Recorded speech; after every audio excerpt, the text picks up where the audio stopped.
कि एक बार फिर से हम उस खुदाबंद खुदा का धन्यवाद दें और हम सब जानते हैं, ये कोई बड़े भेद की बात नहीं है कि बीता वर्ष चाहे जैसे भी हमने उसे देखा हो, कहीं ना कहीं पर हमारे जीवन उससे प्रभावित हुए। हम धन्यवाद दे सकते हैं कि बीते वर्ष ने परिवारों को एकजुट किया। हमने महसूस किया, हमने पाया कि इस कठिन घड़ी में परिवार एक दूसरे के निकट आ सके, अपनी उन पुरानी बातों को भूलकर एक कोशिश हो सकी, एक दूसरे का हालचाल लिया, एक दूसरे के लिए दुआएं की और तब वे बातें, वे कड़वाहट जाती रही, जिसे लेकर किसी ना किसी तरह से एक दूसरे के साथ संपर्क नहीं था। और उस समय यह महसूस हुआ कि परिवार को हमारी चिंता है, परिवार के लोग हमारे लिए प्रार्थना करते हैं, परिवार के लोग चाहते हैं कि हम स्वस्थ रहें, परिवार के लोग चाहते हैं कि हम उनके बीच में रहें। कभी कभी ऐसा हो जाता है कि हमें यह महसूस होने लगता है कि शायद किसी को हमारी चिंता नहीं, लेकिन इस कोविड-19 पीरियड ने, जो कि अभी भी एग्जिस्ट कर रहा है, ये अवसर दिया बहुत से ऐसे परिवारों को, जब उन्हें यह महसूस हुआ कि हमारे परिवार को हमारी चिंता है, हमारे भाई बहनों को हमारी चिंता है, हमारे कजिन्स को हमारी चिंता है। और यहाँ तक कि जहाँ आप रहे हैं किसी समय में, अपने प्रोफेशन की वजह से, जॉब की वजह से, स्टडी की वजह से, उन लोगों ने आपसे संपर्क किया होगा कि आप लोग ठीक हैं अपने स्थान पर, आप लोग के बीच में कोई ऐसी चिंता की बात तो नहीं है। सो एक ये बेहतर अवसर रहा और धन्यवाद देना चाहते हैं हम परमेश्वर का इस एडवांस टेक्नोलॉजी के लिए, जो कि हम इस समय में हैं। अगर हम इस चीज को थोड़ा सा कल्पना करें कि यही अवस्था अगर सन 80 में होती, 70 में होती और उससे पीछे अगर हम चले जाएं, तो एक दूसरे के साथ संपर्क करना कितना मुश्किल हो जाता। हफ्तों लग जाते थे। एक चिट्ठी जब हम भेजते थे, मुझे याद है क्योंकि हम उसी समय से हैं, उसी दौर के लोग हैं, कि जब हम चिट्ठी पहुंच जाते थे अपने स्थान पे, वहां से चिट्ठी लिखते थे, 4-5 दिन के बाद हमारी चिट्ठी वहां पहुंचती थी और करीब 10-15 दिन के बाद हमारे पास चिट्ठी आती थी कि हमारी खैरियत वहां पता चल गई है। ज्यादातर लोगों के साथ ऐसा रहा होगा। मैं सोचता हूं जो अब 40 हैं, उन्होंने इस दौर को जरूर देखा होगा, जब आप अपने कॉलेज में रहे होंगे, अपने हॉस्टल गए होंगे और वहां पर एक चिट्ठी लिखते थे और हॉस्टल से एक चिट्ठी जरूर आया करती थी और उस हॉस्टल की चिट्ठियों में आखिर में एक बात जरूर होती थी, थोड़ा लिखा बहुत समझना, राइटिंग पे ध्यान मत देना, जल्दी जल्दी लिख रहा हूं या लिख रही हूं। तो ये लाइन जरूर हुआ करती थी। ये भी बड़ी अपने आप में एक दौर था जिसके ऊपर हम लोग चर्चा करते हैं। अब तो फेसबुक पे या व्हाट्सएप पे आप पता नहीं कर सकते कि राइटिंग किसकी कैसी है, क्योंकि वो फ़ॉन्ट सबके एक से ही होते हैं और सुंदर होते हैं, बड़ी अच्छी पीछे चित्रकारी भी होती है।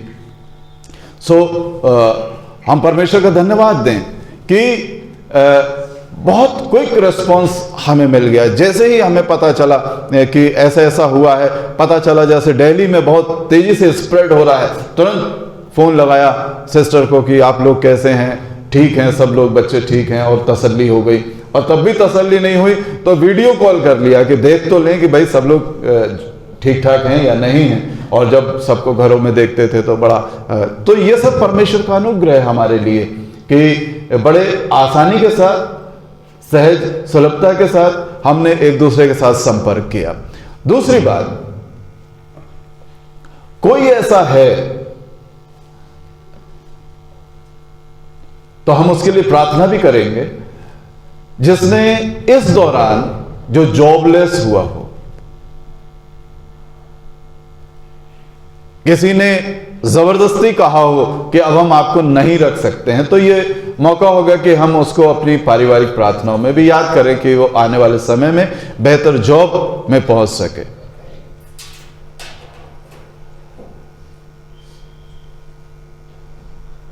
तो ज्यादातर हमारे बीच में वे लोग हैं जिनके जॉब सुरक्षित है, जो और अगर स्विच किया है तो उन्हें एक नए और बेहतर अपॉर्चुनिटी मिली।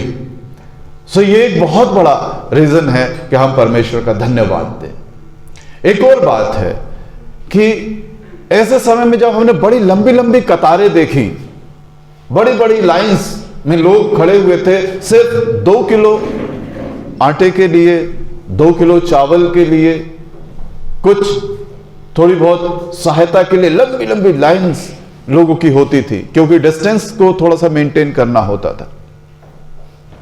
उस समय में हम में से कोई ऐसा है जो किसी लाइन का हिस्सा रहा हो?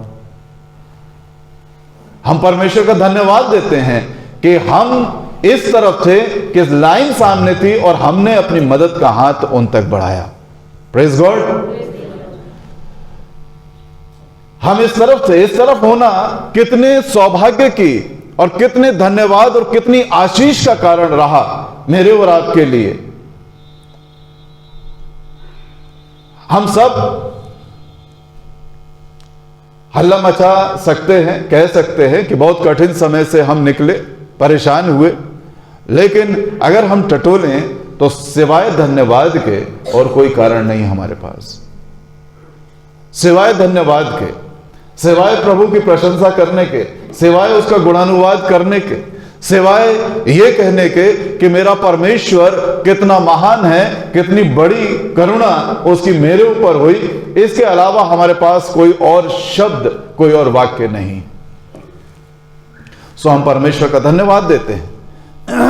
लेकिन फिर भी एक वैश्विक परिदृश्य में, एक यूनिवर्सल पर्सपेक्टिव को अगर लेकर हम चलें, तो कुछ है जो हम चाहते हैं कि बदलाव हो, कुछ है जिससे हमें उतना सुकून नहीं है।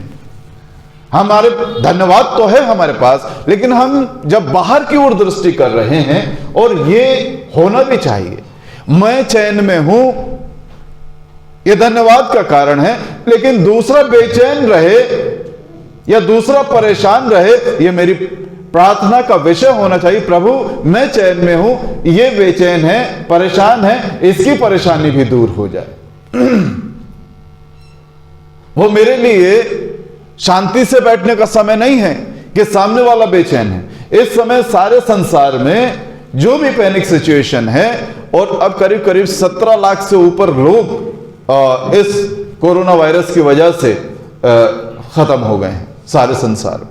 एक छोटा आंकड़ा नहीं है ये, थोड़ा सा नंबर नहीं है, एक भयावह आंकड़ा है कि वर्ष भर के अंदर 17 लाख से ऊपर लोगों का खत्म हो जाना एक वायरस की वजह से। हमारे अपने देश में 1.5 लाख से ऊपर का यह आंकड़ा सरकारी है। न्यू स्ट्रेन, उसके विषय में भी हम लोग सुन रहे हैं, लेकिन तसल्ली की बात यह है कि उतना घातक नहीं है, लेकिन उतना घातक नहीं है।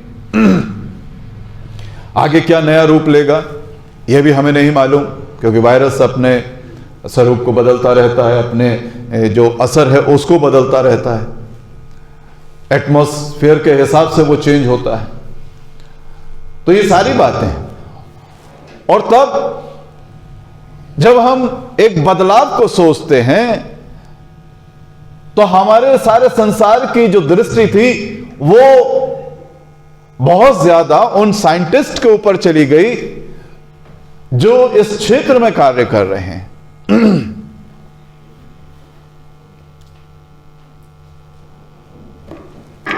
और ये माना जाने लगा कि हम इतने एडवांस पीरियड में हैं कि विद इन अ मंथ और 2 इस समस्या का निदान हो जाएगा। कभी कहा कि ये मार्च में शुरू हुई है तो अप्रैल तक, मिड ऑफ अप्रैल इसका ये ख़त्म हो जाएगा। फिर धीरे धीरे सुना नहीं ये जून तक जा सकता है, तो सोचा गया कि जून में ख़त्म हो जाए। फिर किसी ने कहा कि अगस्त में तो बिल्कुल फाइनल है कि वो वैक्सीन आ जाएगी, और आज दिन तक वो ट्रायल बेसिस पर है, ट्रायल बेसिस पे है। सुनिश्चित नहीं है कि ये पूरी तरह से इस पर प्रभावी है, हाँ कुछ हद तक है, लेकिन वो अभी ट्रायल बेसिस पे है। यानी कि पूरा साल,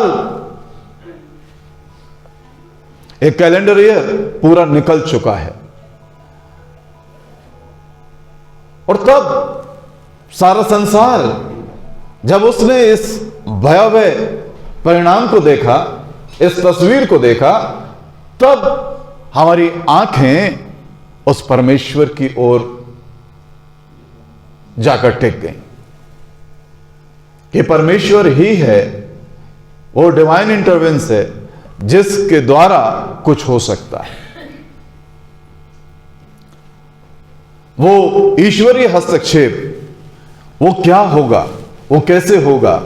और जब मैं इसके ऊपर विचार कर रहा था कि इस नए साल में कुछ परमेश्वर का वचन हमसे बातचीत करे, सो एक वर्ष परमेश्वर ने दी, और 21 प्रकाशित वाक्य 21 और 5 में जो लिखा है, जो सिंहासन पर बैठा है, देख उसने कहा, देख मैं सब कुछ नया कर देता हूं, देख मैं सब कुछ नया कर देता हूं।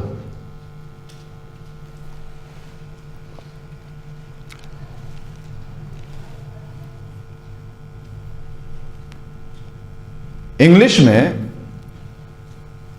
कुछ इस तरह से मेरे पास जो ट्रांसलेशन है, behold I am making, behold I am making, ये कंटिन्यूअस टेंस में बात करता है। मैं सब कुछ नया कर देता हूं, बिहोल्ड आई एम मेकिंग। परमेश्वर है जो कार्यरत है, परमेश्वर कह रहा है कि मैं सब कुछ नया कर देता हूं। सो ऐसा परमेश्वर जो स्वयं कहता है, जो स्वयं कह रहा है, लिखा है जो सिंहासन पर बैठा था उसने कहा, ये कहते हुए सुना गया।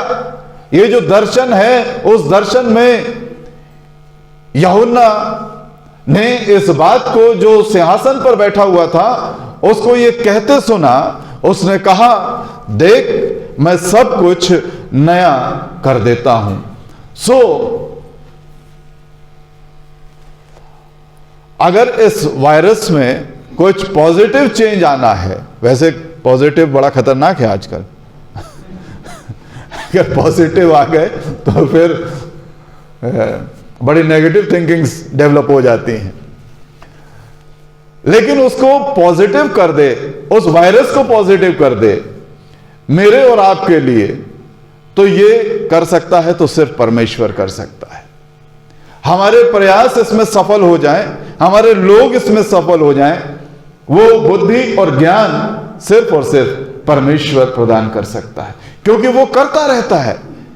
It is in his nature, या हम कहें this is his very nature to bring change. ये परमेश्वर के स्वभाव में है कि वो बदलाव को लाए। ये परमेश्वर के स्वभाव में है जो वो बदलाव को लेकर मेरे और आपकी बेहतरी के लिए, जो चीज नहीं है, जो हम सोच नहीं सकते, जो कल्पना से परे हैं। There are some laws physics में खासतौर से जब हम पढ़ते हैं, which can not be change, लेकिन जब डिवाइन इंटरवेंस होता है तो वो लॉज जो हैं वो चेंज हो जाते हैं। हमें तैरने के लिए अपने बराबर भार पानी का हटाना पड़ता है। पैरों का फैलाव हमारा इतना नहीं है कि वो उतना विस्तार दे सके कि हम पानी के ऊपर खड़े हो सके, लेकिन जब प्रभु यीशु मसीह आते हैं तो ये फिजिक्स के नियम बदल जाते हैं, क्योंकि उसके स्वभाव में है कुछ नया करना। आंधी और तूफान अपने मेरे या आपके कहने से रुकते नहीं, लेकिन जब प्रभु यीशु मसीह खड़े होते हैं तो वो कमांड करता है, वो कहता है और वो रुक जाते हैं।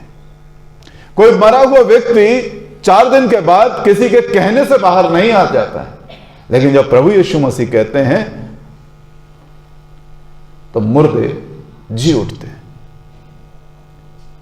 लेप्रेसी एक ऐसा रोग उस समय में रहा और आज भी कि अगर हो जाए तो शारीरिक विकार हो जाता है, अशुद्धता का घोतक है। लेकिन जब प्रभु यीशु मसीह कहते हैं तो कोढ़ी चंगा होकर याजक के पास जाता है और याजक को कहना पड़ता है कि तू तो शुद्ध है। जो प्रभु की उपस्थिति होती है तो स्थितियां बदल जाती हैं। हम कुछ ऐसी स्थितियों को देखें कहां कहां पर परमेश्वर उन चेंजेस को लेकर आ सकता है। क्या कुछ एरियाज ऐसे हैं जहां पर परमेश्वर असहाय स्थिति में पाया जाता है कि वो वहां पर चेंजेस नहीं ला सकता, और इसलिए एक विश्वासी व्यक्ति को, एक प्रभु के ऊपर विश्वास करने वाले व्यक्ति को, प्रभु के साथ चलने वाले व्यक्ति को कभी भी हतोत्साहित या निराश नहीं होना चाहिए, क्योंकि वो कहता देख मैं सब कुछ नया कर देता हूं। पहली चीज जो हम देखेंगे वो है he brings change in my physical sickness. जो कि मैं बीमार हो जाता हूं शारीरिक रूप से मेरे अंदर व्याधियां आ जाती हैं और रोग आ जाते हैं। सो क्या परमेश्वर के अंदर, क्या उस परिस्थिति में परमेश्वर कुछ बदलाव लेकर आता है, या कुछ खास बीमारियां हैं जिसमें परमेश्वर किसी बदलाव को लेकर आता है? कहीं कहीं पर हम ठीक होते हैं।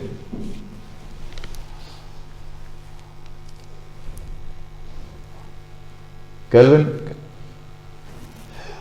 मत्ती 4 और उसके 24 में लिखा है, और सारे सीरिया देश में उसका यश फैल गया और लोग सब बीमारों को, अब ध्यान दीजिएगा, लोग सब बीमारों को जो नाना प्रकार की बीमारियों और दुखों में जकड़े हुए थे और जिनमें दुष्ट आत्माएं थीं और मिर्गी वाले और लकवे वाले रोगियों को उसके पास लाए और उसने उन्हें चंगा किया। सब बीमारों को उसने चंगा किया। 23 पद में लिखा है, इसी के हर प्रकार की बीमारी और दुर्बलता को वो दूर करता रहा। और इसी कड़ी में जब मरकुस 2 अध्याय में शुरुआती पदों में हम देखते हैं कि एक कोढ़ी प्रभु यीशु मसीह के पास आता है।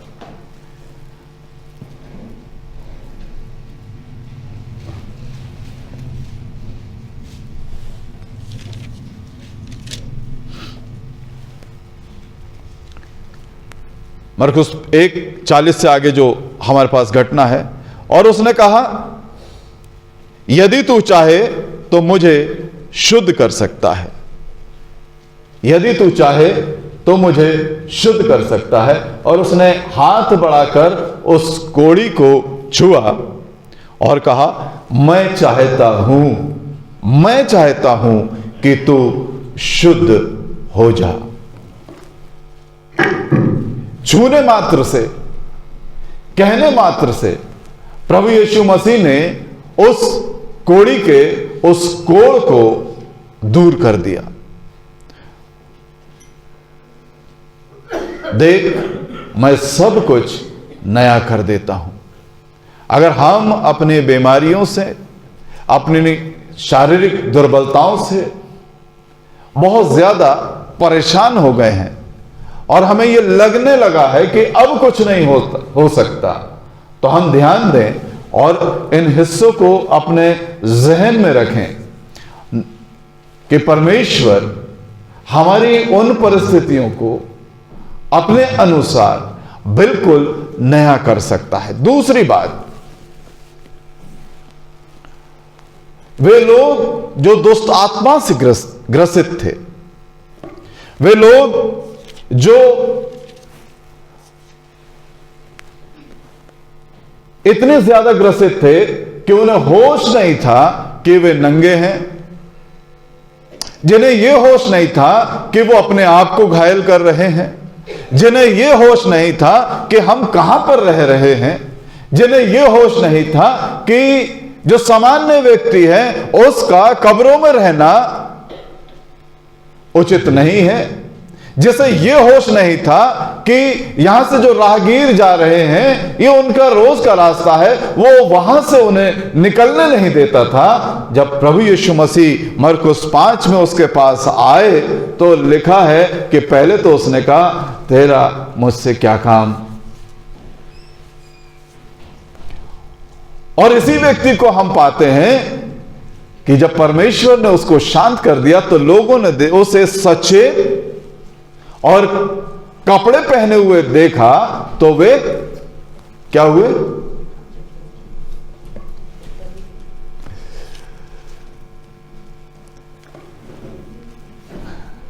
खुश होना चाहिए ना। हमारे बीच में एक भाई है, एक व्यक्ति है, वो बेचारा नंगा रहता था, वो अपने आप को घायल करता था, वो बड़ी पीड़ा में था, उसका परिवार छूटा हुआ था, उसकी सामाजिक स्थिति खराब हो गई थी, उसकी शारीरिक स्थिति खराब हो गई थी, उसकी मानसिक स्थिति खराब हो गई थी, उसे दुष्ट आत्माओं ने घेर रखा था, उसके शरीर का विनाश हो रहा था धीरे धीरे। तो ऐसा व्यक्ति जब सही हो जाए तो बड़ा खुश होना चाहिए, लेकिन लिखा है कि उसे सचेत बैठे देखकर, कपड़े पहने देखकर वे डर गए। क्यों डर गए? क्योंकि यह संभव उनकी दृष्टि में नहीं था। Behold, I am making all things new। एक पागल व्यक्ति को प्रभु यीशु मसीह जैसे ही उससे बातचीत करते हैं, वो पागल व्यक्ति अपने उस पागल अवस्था से सचेत अवस्था में आ जाता है। क्यों? क्योंकि उसके स्वभाव में है कुछ नया करना।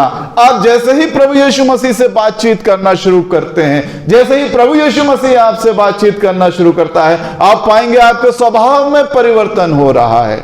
न सिर्फ आपका शरीर ही बदल रहा है, न सिर्फ आपके रोग जा रहे हैं, बल्कि आपके स्वभाव में परिवर्तन हो रहा है।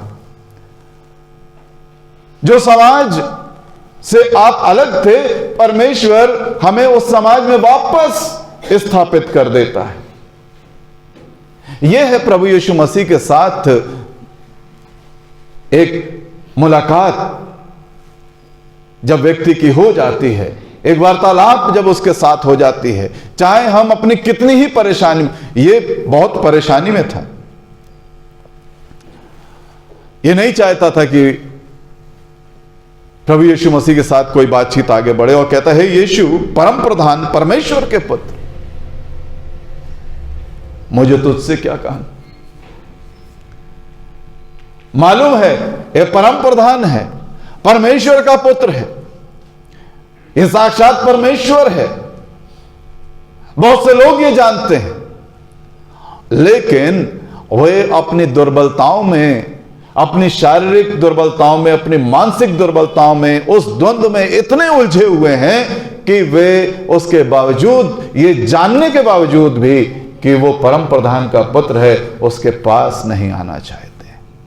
बहुत से लोग जानते हैं, other than church people, they know it that Christ Jesus is living God, yet they are far away from living God।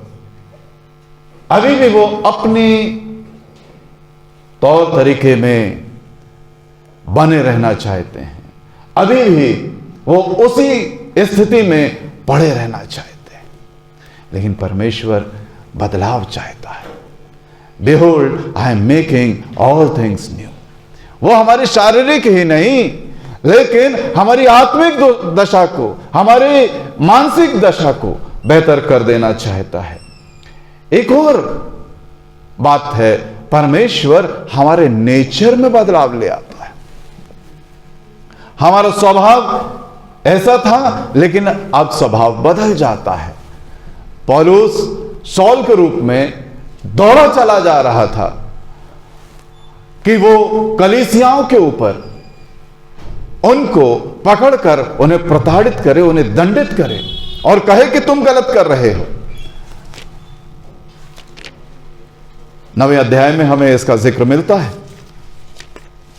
और यीशु मसीह ने उस रास्ते में उस शाऊल को पुकारा, उससे मुठभेड़ की, उससे बातचीत की और उससे कहा, हे शाऊल तू मुझे क्यों सताता है। और यहां यह बात पूरी होती है, जो तुम्हें छूता है वो मेरी आंख की पुतली को छूता है। हे शाऊल तू मुझे क्यों सताता है। जो चर्च को, जो उसके लोगों को परेशान करता है, वो परमेश्वर को छूता है, उसकी आंख की पुतली को छूता है। इससे बड़ा आश्वासन, इससे बड़ा फेवर मेरे को और आपको और क्या चाहिए। ये अपने स्वभाव में कलीसिया को सताने वाला व्यक्ति है, लेकिन जब प्रभु यीशु मसीह से मुलाकात हो गई तो ये कलीसियाओं को बनाने वाला व्यक्ति हो गया। हमें कभी कभी लगता है कि हम चाहे कुछ भी कर लें, इसके स्वभाव में हम बदलाव नहीं ला सकते, इसके नेचर को हम नहीं बदल सकते, इसे परमेश्वर ने ऐसा ही बनाया है। और कभी कभी हद तब हो जाती है जब हम अपने लिए ये कहने लगते हैं, क्या करें भाई, हम तो ऐसे ही हैं। आप ऐसे ही नहीं हैं, आप परमेश्वर के जन हैं। शाऊल ये कह सकता था परमेश्वर से, मैं ऐसा ही हूं, तूने मुझे ऐसा ही बनाया है, तूने मुझे बनाया है कि मैं चर्च के लोगों को, चर्च को बर्बाद करूं, उन्हें दंडित करूं, उन्हें घसीट कर लाऊं, उनको तोड़ दूं, उनको तेरी आराधना ना करने, तूने मुझे बनाया ही ऐसा है। और कभी कभी हम अपने लिए कह देते हैं, हम क्या करें, ये तो उसकी गलती है, उसने मेरा स्वभाव ऐसा कर दिया, उसने मुझे ऐसा बनाया है, इसलिए मैं बदल नहीं सकता। हम कह सकते हैं that no one can change you but God can change you। मरकुस 10:27 में लिखा है, जो मनुष्य से नहीं हो सकता वो परमेश्वर से होता है। इसलिए अगर कोई व्यक्ति के स्वभाव में परिवर्तन नहीं आ रहा है तो यह ना समझे कि स्वभाव में परिवर्तन नहीं आएगा। यह हो सकता है क्योंकि यह हुआ है, यह लिखा हुआ है। It is recorded in our scripture. There are many people whom God changed। वो ऐसे नहीं थे, लेकिन जब परमेश्वर ने उनको छुआ, जब परमेश्वर ने उनसे बातचीत की, जब परमेश्वर के साथ उनका साक्षात्कार हुआ, क्यों हुआ? Behold, I am making all things new। वो न सिर्फ शरीर को चंगा करता है, वो न सिर्फ हमारे मानसिक रोग को दूर करता है, वो हमारे स्वभाव में परिवर्तन ले आता है। और ये 2021 इन परिवर्तन को हमें जानने, समझने, देखने और महसूस करने की आवश्यकता है, स्वीकार करने की आवश्यकता है। परमेश्वर बदल सकता है परिस्थिति को। 2020 तक नहीं बदली, लेकिन अब बदल जाएगी, अब बदल जाएगी, ये हमारा विश्वास। और इसीलिए परमेश्वर ने यह वचन दिया। हम चाहे जैसे भी 2020 को देखते रहे, 2020 को देखते रहे हो, आगे देखें कि परमेश्वर यह बदलाव ला सकता है। जो व्यक्ति कभी चर्च नहीं आता था वो आने लगेगा। क्यों? आप कहिए, प्रभु यीशु मसीह से बात करिए, मैं आपसे बात करता हूं, इस व्यक्ति से बात करिए। आप देखिए 2021 में, वो जो 2020 तक नहीं आया वो 2021 में आएगा। यह आपकी प्रार्थना का जवाब होगा। शर्त यह है, क्या आप उस प्रार्थना में उतरने के लिए, अपने परमेश्वर के साथ समय देने के लिए तैयार हैं? 2020 तक यह काम नहीं हुआ और हमें लगता है कि नहीं होगा, 2021 में होगा, क्योंकि परमेश्वर ने हमें इस वर्ष में आगे बढ़ाया है। बहुत से काम हमें जो बड़े असंभव लगते थे, कि अब क्या हो सकता, इस उम्र तक आ गए हैं, अब इतने साल हो गए हैं, नहीं हो सकता, लेकिन 2021 में हो जाएगा। क्योंकि परमेश्वर 40 साल के बाद, 40 साल से भटके हुए व्यक्ति को, 40 साल तक एक व्यक्ति जिसने वैभव देखा हो, जो राजकुमार सा रहा हो, 40 साल तक जो जंगल में भेड़ बकरियों के, उसकी मनोदशा सोचिए आप क्या रही होगी। डीए नहीं लगा तो चर्चा होने लगी, मोदी ने डीए काट लिया, मोदी ने, प्रभु इसे हटा दीजिए, प्रधानमंत्री पद से ही नहीं, हटा ही दीजिए। हम यहां दुआ करते हैं उनके लिए, तो नहीं हट रहे ना, क्योंकि हर पादरी हर बार दुआ करता है, इसलिए कलीसिया की थोड़ी कम सुनी जा रही है, क्योंकि हर पादरी दुआ करता हमारे प्रधानमंत्री के साथ हों। 40 साल के बाद परमेश्वर ने उससे जब बातचीत की, तो जिस तलवार को लेकर वो बदलाव लाना चाह रहा था, उसी तलवार के अगेंस्ट खड़ा हो गया एक चरवाहे की लाठी लेकर। ये परमेश्वर करता है, ये साहस परमेश्वर देता है। मैं नहीं कर सकता हूं, लेकिन परमेश्वर कर सकता है। मैं उसके साथ होकर बहुत कुछ कर सकता हूं। वो शारीरिक रूप से ही नहीं, मानसिक रूप से ही नहीं, लेकिन मेरे व्यवहार में आमूल चूल परिवर्तन को लेकर आता है। और कहता है आगे चल के 15वें पद में, प्रभु ने उससे कहा, तू चला जा, क्योंकि वो तो अन्य जातियों और राजाओं और इस्राएलियों के सामने मेरा नाम प्रकट करने वाला मेरा चुना हुआ पात्र है। कब से प्रभु की दृष्टि इस व्यक्ति के ऊपर रही होगी, और इसीलिए यिर्मयाह कहता है, मेरे जन्म से पहले ही तूने मुझ पर चित्त लगाया। परमेश्वर उसको चुने हुए था, और इसलिए वो प्रसिद्ध हो रहा था, कलीसियाओं को सताने वाला, कलीसियाओं को सताने वाला, कलीसियाओं को सताने वाला। जहां शाऊल का नाम हो जाता होगा, वहां कलीसियाओं में भगदड़ मच जाती थी। और परमेश्वर ने उस ख्याति के बाद उसे अपने लिए इस्तेमाल कर लिया।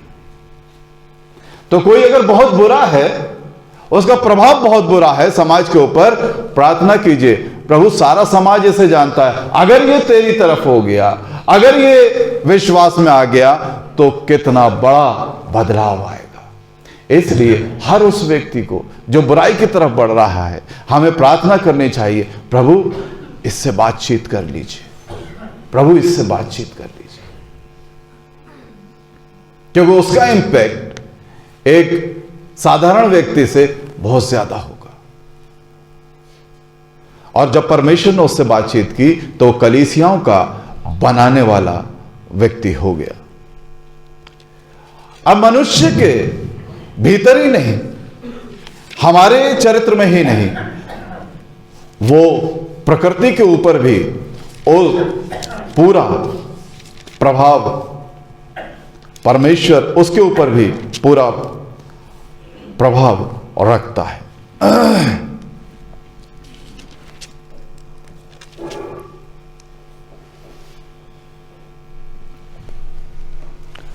जब चेले सो रहे थे,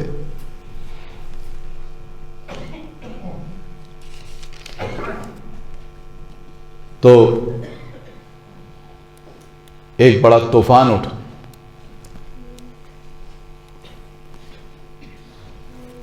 एक तूफान जब वहां पर उठा, तो चेले बेतरह घबरा गए। और प्रभु यीशु मसीह से कहते हैं कि तुझे हमारी चिंता नहीं कि हम नाश हुए जाते हैं। और हम पाते हैं कि जो ही प्रभु यीशु मसीह उठे, उन्होंने आंधी और पानी को शांत कर दिया। और यह लिखा है, Jesus said, I am on a boat. जब हम उस कश्ती में सवार हैं, जब हम उस नाव में हैं जिसमें प्रभु यीशु मसीह है, तो हमें घबराने की आवश्यकता नहीं, क्योंकि तूफान चाहे जैसे भी हों, चाहे जैसी भी घड़ियां हों, कैसी भी विपरीत घड़ियां हों, हमारी जीवन की नाव एक जगह पर हिचकोले खा रही हो, डूबने पर आ गई हो, बर्बाद होने पर आ गई हो, हमें एक बात के ऊपर विश्वास रखना चाहिए, क्योंकि उसने कहा, देख मैं सब कुछ नया कर देता हूं। कभी कभी जीवन बड़े उतार चढ़ाव में पाया जाता है, बड़ा उतार चढ़ाव आ जाते हैं, और उस उतार चढ़ाव में हम देखते हैं कि कोई रास्ता नहीं, और जो ही हम प्रभु के निकट आते हैं, वे तमाम तूफान शांत हो जाते हैं। तो ना सिर्फ वो मेरे शरीर के ऊपर काम करता है, मेरे मन के ऊपर काम करता है, मेरे व्यवहार के ऊपर काम करता है, मेरे नेचर के ऊपर काम करता है।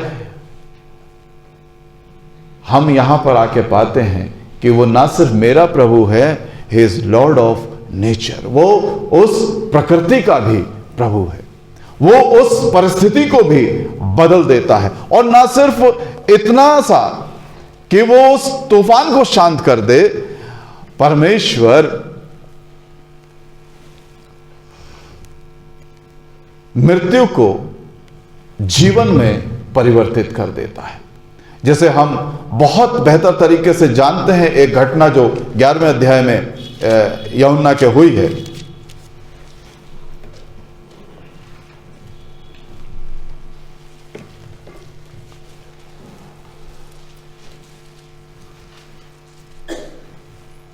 लोग परेशान थे, बहनें चिंतित थीं,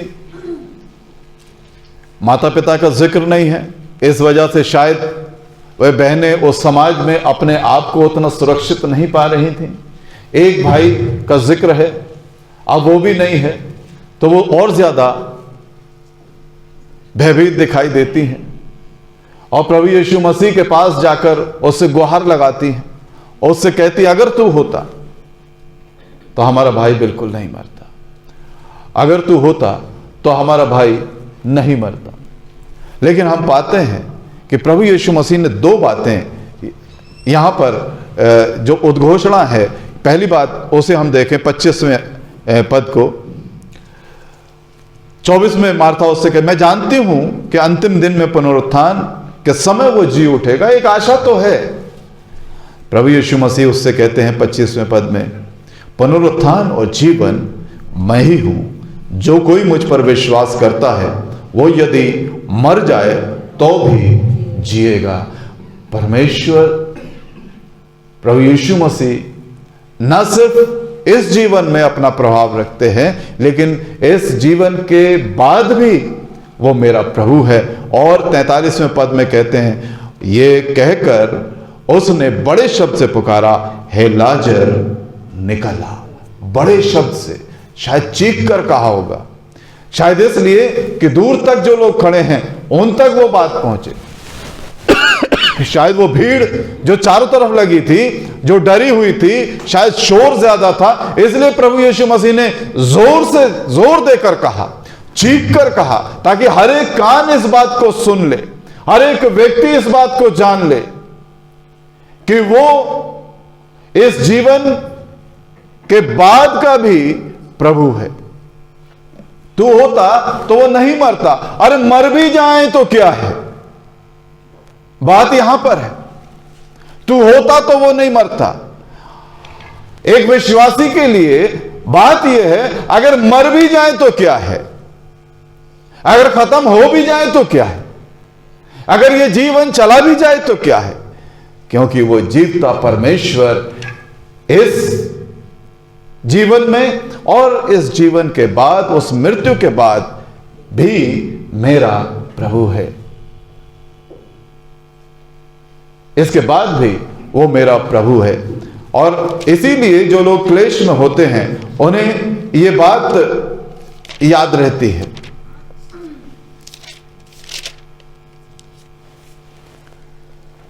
और वे आनंदित रहते हैं, क्योंकि वे जानते हैं, रोमियो 8:18 में, क्योंकि मैं समझता हूं कि इस समय के दुख और क्लेश उस महिमा के सामने जो हम पर प्रकट होने वाली है कुछ भी नहीं। हे लाजर, निकल आ। और ये शब्द जो ही कहे, और मृत्यु की दुर्गंध जाती रही और जीवन की सुगंध के साथ लाजर उस कब्र से बाहर आ गया। बहन कह रही थी, लोग कह रहे थे अब उसमें से दुर्गंध आती होगी, लेकिन जब प्रभु यीशु मसीह बोलते हैं तो हमारे जीवन की सारी दुर्गंध जाती रहती है और जीवन सुगंधित हो जाता है, जीवन से भर जाता है, आशाओं से भर जाता है।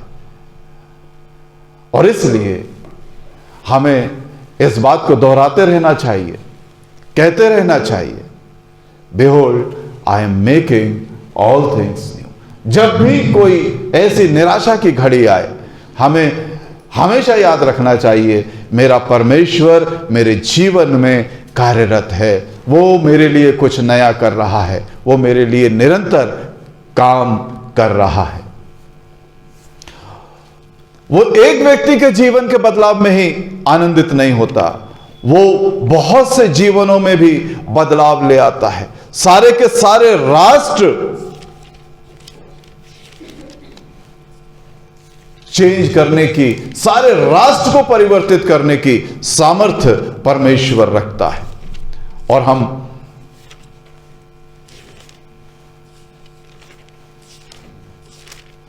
इस बात को देख सकते हैं योना नबी की किताब उसके 3 अध्याय में, कि जब उस योना ने एक बात कही, एक नेगेटिव प्रीचिंग की, अब से 40 दिन बीतने पर क्या होगा, इसके अलावा तो कोई बात नहीं कही।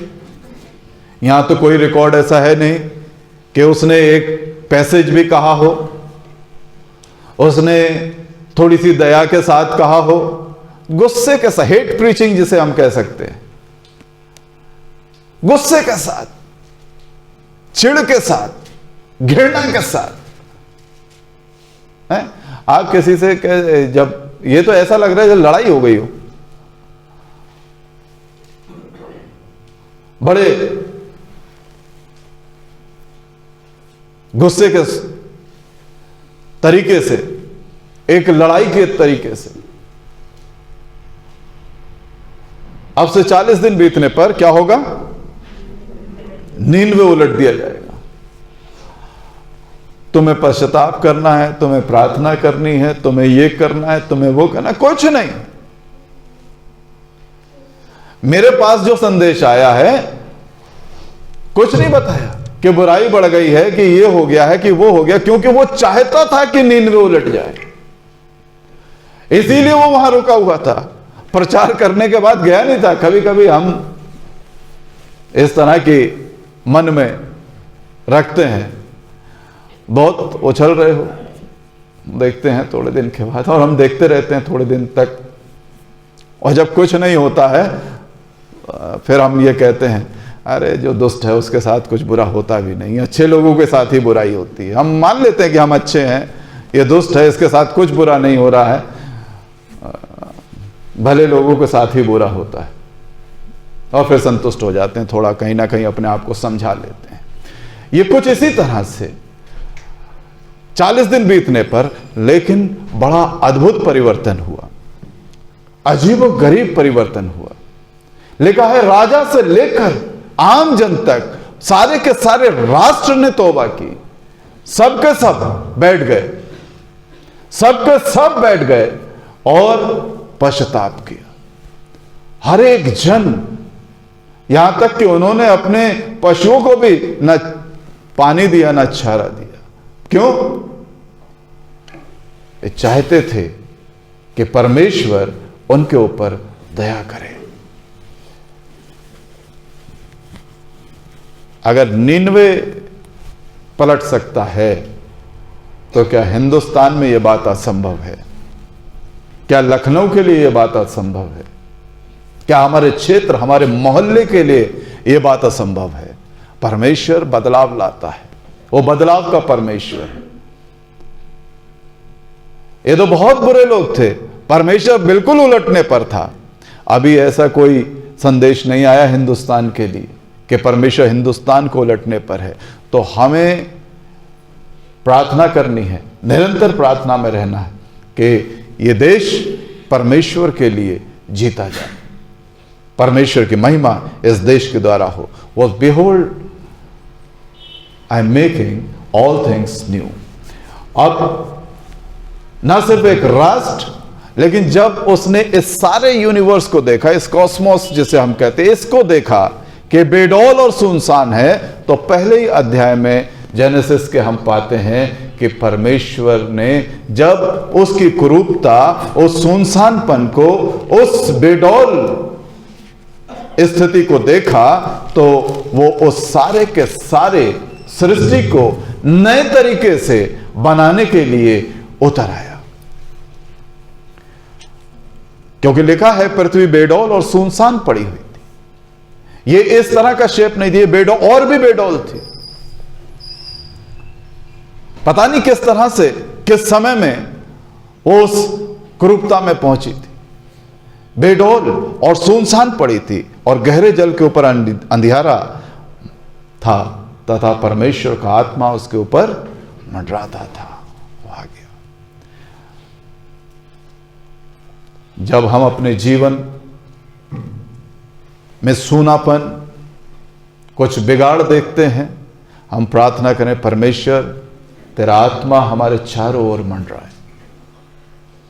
क्योंकि जब परमेश्वर की उस पवित्र उपस्थिति में, उस पवित्र आत्मा की उपस्थिति में हमारी चाहे जैसी भी स्थिति हो, और हम प्रार्थना कर लें, प्रभु तेरा आत्मा मंडराने पाए, प्रभु तेरा आत्मा काम करे, प्रभु तेरा आत्मा हमसे बातचीत करे, प्रभु तेरा आत्मा इस स्थान को अपने उपस्थिति से भर दे, तो निश्चित रूप से एक बड़ा बदलाव, जो अंधेरापन है, जो सूनापन है, जो बेडौल तत्व है, वो बदल जाता है, वो बदल जाता है। ये प्रार्थना पूरे समर्पण के साथ जब हम अपने परमेश्वर के सामने करते हैं, तो यहां ये सृष्टि ने एक नया रूप ले लिया, क्योंकि परमेश्वर ने कहा उजियाला हो तो उजियाला हो गया। इसी तरह से हमारे जीवन में चाहे जो भी अंधेरा हो, हम परमेश्वर के सामने आए, परमेश्वर मेरे और आपके जीवन को अपने नए प्रकाश से भर देगा। बस जरूरत यह है कि मैं उससे कहूं, प्रभु मैं तेरी उपस्थिति में आता हूं। हम दिल खोलकर उसकी आराधना करें, दिल खोलकर उसकी स्तुति करें, पूरे समर्पण के साथ उससे प्रार्थना करें, और देखिए मेरे और आपके जीवन में एक बड़ा बदलाव परमेश्वर लाना चाहता है, क्योंकि उसका वचन मेरे से और आपसे इस बात को कहता है, जो कुछ इस तरह से पौलुस इसका जिक्र करते हैं।